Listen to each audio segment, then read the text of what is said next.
ಅದು ಬಾರಿ ridiculous statement. 99 ಜನ ಸಾಯೋದಿಲ್ಲ, 99 ಮರ ಸಾಯ್ತದೆ, ಡೆಫಿನೆಟ್ಲಿ ಸಾಯ್ತದೆ. 99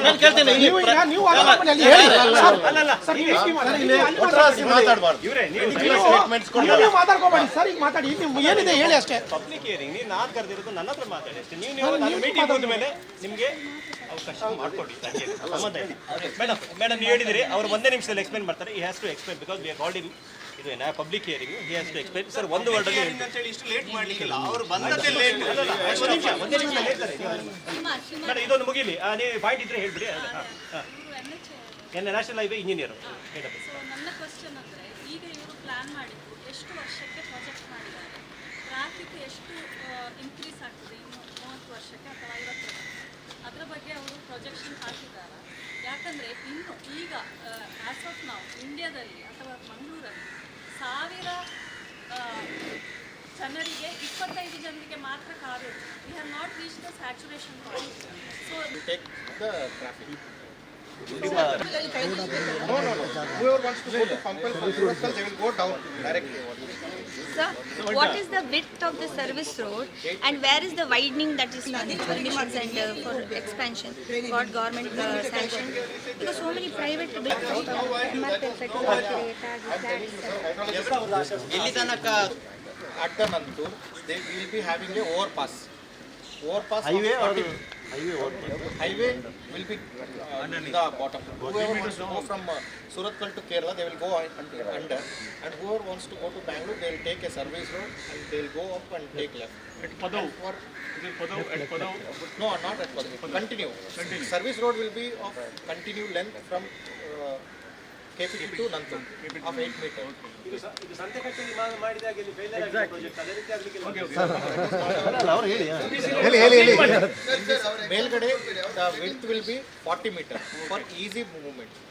Usually ಮೇಲ್ಗಡೆ ಎಲ್ಲ it will be having 7 meter, more ಅಂದ್ರೆ ನಿಮಗೆ it will be around 12 meter or 20, but here it is 40 meter width, so there will be easy movement, and both the sides there is a service road of adequate width. ಓವರ್ಪಾಸ್ ಎಲ್ಲಿ end ಆಗುತ್ತೆ?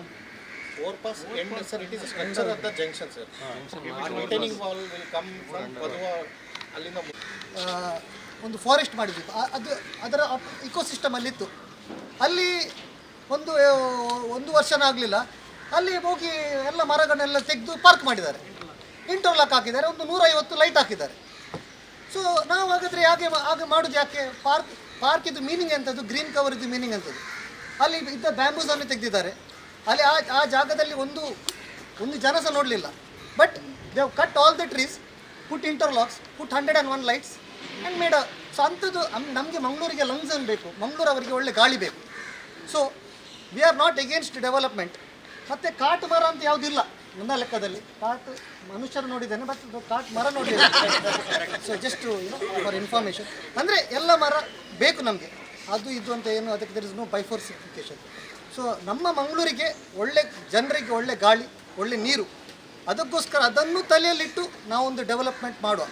ಖಂಡಿತವಾಗಿ ನಾವು accident ಆಗಿ ಸಾಯ್ಬೇಕಂತ ನಮ್ಮ ಇಚ್ಛೆ ಇಲ್ಲ. ಮಾತ್ರ ಇಂಡಿಯಾದಲ್ಲಿ more than 2 million people are dying because of lack of oxygen. Air ಪೊಲ್ಯೂಷನಿಂದ ಜಾಸ್ತಿ ಜನ ಸಾಯ್ತಾ ಇದ್ದಾರೆ. So which is priority? So ನಾವು ಖಂಡಿತವಾಗಿ ಈ ಡೆವಲಪ್ಮೆಂಟಿಗೆ ಎಗೇನ್ಸ್ಟ್ ಇಲ್ಲ. Let it be a sustainable development. ಗಿಡವನ್ನು ತಲೆಯಲ್ಲಿಟ್ಟು ನಾವು ಒಂದು ಡೆವಲಪ್ಮೆಂಟ್ ಮಾಡೋಣ, ಅದಕ್ಕೆಲ್ಲ ನಾವು ರೆಡಿ ಇದ್ದೇವೆ. Thank you. ತುಂಬ ಜನ ಹೇಳಿದರು ಅಭಿವೃದ್ಧಿ ಬೇಕು, ಮರ ಬದಿಯಲ್ಲಿದೆ, ಆಕ್ಸಿಡೆಂಟ್ ಆಗ್ತದೆ ಅಂತ. ಒಂದು ಪಾಯಿಂಟ್ ಏನಂದರೆ, ಮರ ರೋಡಿಗೆ ಬಂದು ಯಾರಿಗೆ ಸಹ ಡಿಕ್ಕಿ ಹೊಡಿಲಿಲ್ಲ ಇಲ್ಲಿ ತನಕ, ಸತ್ಯ ಅಲ್ವಾ? ಅದು ಪಾಪ ಅದರ ಬಾಡಿಗೆ ಒಂದು ಸೈಡಲ್ಲಿ ಉಂಟು, ನಮಗೆ ಅದು ಸಹ ನೋಡಲಿಕ್ಕೆ ಕಣ್ಣು ನೋವಾಗ್ತಾ ಉಂಟು. ಈಗ ಒಂದು ಮರದ ಬದಲಿಗೆ ನಾವು 10, 100, 10,000 ಹೇಳ್ತಾ ಇದ್ದೇವೆ. ಎಲ್ಲಿ ನಡ್ತೇವೆ? ಎಲ್ಲಿ ಜಾಗ ಉಂಟು? ಅದನ್ನು ಮೇಂಟೈನ್ ಮಾಡಲಿಕ್ಕೆ ಎಲ್ಲಿ ರಿಸೋರ್ಸ್ ಉಂಟು? ನಮ್ಮ ಹತ್ರ ನೀರುಂಟ? ನಮ್ಮ ಹತ್ರ ಸಮ್ಮರಲ್ಲಿ ಹಾಕಲಿಕ್ಕೆ ಇಲ್ಲ. ಇಲ್ಲಿ ಯಾರು ಇಲ್ಲಿ ತನಕ ಮೇಂಟೈನ್ ಮಾಡಿ ಬಂದಿದ್ದಾರೆ ಅವರಿಗೆ ಮಾತ್ರ ಗೊತ್ತು ಅವರು ಹೇಗೆ ಮೇಂಟೈನ್ ಮಾಡ್ತಿದ್ದಾರೆ ಅದನ್ನು ಅಂತ.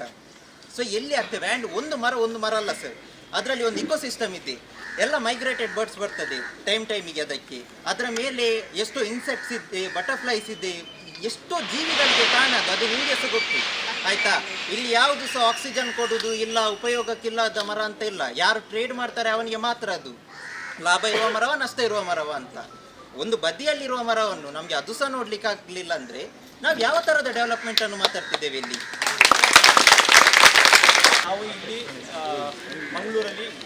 ನೆಕ್ಸ್ಟ್ ಒಂದು 2-3-4 ಇಯರ್ಸಿಗೆ ಪ್ಲಾನಿಂಗ್ ಮಾಡ್ತಾ ಇದ್ದೀವಿ. ನಾವು ಪ್ರಾಜೆಕ್ಟ್ಸ್ಗಳನ್ನು ಆಲ್ರೆಡಿ ಕಳಿಸಿದ್ದೀವಿ. ನಮಗೆ ಲೊಕೇಶನ್ ಅರ್ಜೆಂಟ್ ಅಗತ್ಯ ಇದೆ. ನಾನು ನೆನ್ನೆನೂ ಹೋಗಿದ್ದೆ ಅಂತ ಹೇಳ್ತೇನೆ. ನಾನು ನೆನ್ನೆಲ್ಲಿ 1,000 ಗಿಡ ನೆಡಷ್ಟು ಜಾಗ ನೋಡ್ಕೊಂಡು ಬಂದಿದ್ದೀನಿ. ನಿಮಗೆ ನಿಮ್ಮ ಪರಿಸರದಲ್ಲಿ ಎಲ್ಲಾದರೂ ಜಾಗಗಳು ಗೊತ್ತಾದರೆ ಡೈರೆಕ್ಟ್ ಆದರೂ ಆಯಿತು ನಮಗೆ, ಅಥವಾ ನಿಮ್ಮದೇ ಗ್ರೂಪ್ಸ್ ಮುಖಾಂತರ ಅಲ್ಲ ಯಾರಾದರೂ ಬೇಕಾ ನಂಬರ್ ಹೇಳಿ, ಯಾಕಂದ್ರೆ NGO ಅವರೆಲ್ಲ ನೋಟ್ ಮಾಡ್ಕೊತಾರೆ. ಒಳ್ಳೆ ಪಾಯಿಂಟ್. ಅಲ್ಲಲ್ಲ ನೋಡಿ ಹೇಳ್ತೀನಿ ಕೇಳಿ. ನೀವು ಎಲ್ಲಿ ಜಾಗ ಇದೆ ಗಿಡಗಳು, ಎಷ್ಟು ಜಾಗ ಇದೆ ಗಿಡಗಳು, ಆ ಜಾಗಗಳಿಗೆ ಕೊಡಿ. ನೀವೇನು 6.25 ಅಂತ ಇದ್ದಾರಲ್ಲ, ನಾವು ಒಂದು ಟಾರ್ಗೆಟ್ ಇಟ್ಕೊಳ್ಳೋಣ. ಅದು ನಿಮಗೆ ಸುಲಭ ಅಲ್ಲ, ಹೇಳೋಷ್ಟು ಸುಲಭ ಅಲ್ಲ. Actually 40% of the city should be green American studies. ಆದರೆ ಅಷ್ಟು ಸುಲಭ ಅಲ್ಲ. ಈವನ್ 1-2% ನಾವು ಸಡನ್ನಿಗೆ ರೈಸ್ ಮಾಡಿದ್ರೆ it's A good progress. So next ಒಂದು 5 ಇಯರ್ಸಿಗೆ ಒಂದು ಟಾರ್ಗೆಟ್ ಇಟ್ಕೊಳ್ಳೋಣ. ಬರೀ ಕಡಿಯೋದು ನಾವು ಒಂದು 2 ಮರಗಳನ್ನ ನಿಲ್ಸೋಕ್ಕಾಗೋದಿಲ್ಲ, ನಿಮಗೆ ಗೊತ್ತುಂಟು. ಆದರೆ ನಾವು ನೆಡೋಕೇನು ಅದೇ ಥರ ಹಂಗೆ ಕೊಡೋಣ. ದಯವಿಟ್ಟು ನಾವು ಆಲ್ರೆಡಿ ನಾನು ಪ್ರಾಜೆಕ್ಟ್ಸಿಗೆ ರೆಡಿ ಮಾಡ್ತಾ ಇದ್ದೀವಿ. ಬಟ್ ನಮಗೆ ಏರಿಯಾಗಳು ಬೇಕು, ಕೆಲವು ಏರಿಯಾಗಳು ನಾವು ಹುಡುಕ್ತಾ ಇದ್ದೀವಿ. ನಿಮಗೆ ಯಾರು ಏರಿಯಾಗಳು ಸಿಕ್ಕಿದ್ರೆ ದಯವಿಟ್ಟು ಕೊಡಿ. ಒಂದನೇದು ಪಾಯಿಂಟ್ ನಾನು ಹೇಳ್ತೀನಿ, ಮುಗಿಸ್ತೀನಿ, ಮಾತಾಡಬೇಡಿ. ಒಂದನೇದು ನ್ಯಾಷನಲ್ ಹೈವೇ ವಿಚಾರಗಳು ಏನು ನೀವು ಕೆಲವು ಪಾಲಿಸಿ ಮ್ಯಾಟರ್ಸ್ ಮಾತಾಡಿದ್ದೀರಿ, ಅದು ನನ್ನ ವ್ಯಾಪ್ತಿಗೆ ಬರೋದೇ ಇಲ್ಲ. ನಾನು ಸಹಿತ ನಿಮ್ಮ ಥರನೇ ಇನ್ನೊಬ್ಬ ಆಗ್ತೀರಿ, ಬರೆದ್ರೆ ಅದು ಕಸದ ಬುಟ್ಟಿಗೆ ಹೋಗ್ಬೋದು, ಅಥವಾ ಅವ್ರು ಅಕ್ಸೆಪ್ಟ್ ಮಾಡ್ಬೋದು, ಗೊತ್ತಿಲ್ಲ. ಆದರೆ ನೀವೇನು ಮಾಡಿದ್ದೀರಿ ಅಲ್ಲಿಗೆ ಇದನ್ನೇ ನೀವು ಅವರ ಡೈರೆಕ್ಟರ್ ಯಾರಿದ್ದಾರೆ, ರೀಜನ್ ಡೈರೆಕ್ಟರ್ ಅಥವಾ ಯಾರಿದ್ದಾರೆ, PD ಇದ್ದಾರೆ, PD ಅವರಿಗೆ ಕಂಪ್ಲೇಂಟ್ ಅದನ್ನು ನೀವು ಡೈರೆಕ್ಟ್ ಲೆಟರ್ಗಳು ಮಾಡ್ಬೋದು. ಮೂರನೇದು 99 ಟ್ರೀಸ್ಗಳ ಬಗ್ಗೆ ಇದೆ. ಆ್ಯಕ್ಚುಲಿ ನಾನು ಸ್ಟಾರ್ಟಿಂಗಲ್ಲಿ ಹೇಳಬೇಕಿತ್ತು, it is a private land trees acquired by the national highway authority of India public area. ಅದನ್ನು ನಾವೇ ನಿಮ್ಮ ಇದನ್ನು ನೋಡಿದ್ದೀವಿ, ಅದನ್ನು ಮಾಡ್ತೀವಿ. ಎಲ್ಲಿ ಶಿಫ್ಟಿಂಗ್ ಆಗೋಕ್ಕೆ ಚಾನ್ಸಸ್ ಉಂಟು, ಯಾವ ಮರ ಶಿಫ್ಟಿಂಗ್ ಆಗೋಕ್ಕೆ ಚಾನ್ಸಸ್ ಉಂಟು, ಅದು ಬದುಕ್ತದೆ ಅಂತ ನೋಡಿ, ಆ ಜಾತಿ ಬದುಕ್ತದೆ ಅಂತ ನೋಡಿ, ನಾನು ಇನ್ ಪರ್ಸನಲ್ ಆಗಿ ಕಡಿಯೋಕ್ಕಿಂತ ಮುಂಚೆ ಇದು ಏನು ಅದನ್ನು ನಾನು ನೋಡ್ತೀನಿ. ಜೊತೆಗೆ ನಾನು ನಿನ್ನೆ ಹೋದಾಗಲೂ ಅವ್ರಿಗೆ ರಿಕ್ವೆಸ್ಟ್ ಮಾಡಿದ್ರು, ಇದೊಂದು ಮಾವಿನ ಮರ ಉಳಿಸಿ ಅಂತ. ನಾನು ಅವ್ರಿಗೆ ಹೇಳಿದ್ದೀನಿ, ಮಾವಿನ ಮರನ ಫೆಲ್ಲಿಂಗ್ ಆಟ ಕೊಡಲೇಬೇಕಾಗ್ತದೆ. ಯಾಕಂದರೆ ಅಲ್ಲಿ ಲಾಸ್ಟ್ ಮೊಮೆಂಟಿಗೆ ಒಂದು ಮರಕ್ಕೆ ಫೆಲ್ಲಿಂಗ್ ಆಟ ಸಪ್ರೇಟ್ ಕೊಡೋಕ್ಕಾಗುತ್ತೆ. ಬಟ್ ಉಳ್ಸೋಕ್ಕಾಗುತ್ತೆ, ಎಷ್ಟು ಮರ ಅದನ್ನು ಉಳ್ಸೋಕ್ಕಾಗ್ತದೆ ನಾವು ಟ್ರೈ ಮಾಡ್ತೀವಿ. ನೆಸ್ಟಿಂಗ್ ಬರ್ಡ್ಸ್ ಬಗ್ಗೆ ಡೆಫಿನೆಟ್ಲಿ ಇಟ್ ಈಸ್ ಎ ಆ ಮರ ಕಡಿಯಂಗೆ ಇಲ್ಲ ಆ ಟೈಮಲ್ಲಿ, ಆ ಸೀಸನಲ್ಲಿ. No see those madam, I will definitely that tree will be save till the nesting ಇದು, ಆಯಿತಾ? ಇಲ್ಲಾಂದರೆ ನಾವು ಏನಾದರೂ ಇಟ್ ಈಸ್ ಅವರ್ ಬೇಸಿಕ್ ಇದು. Okay, next monsoon period for translocation.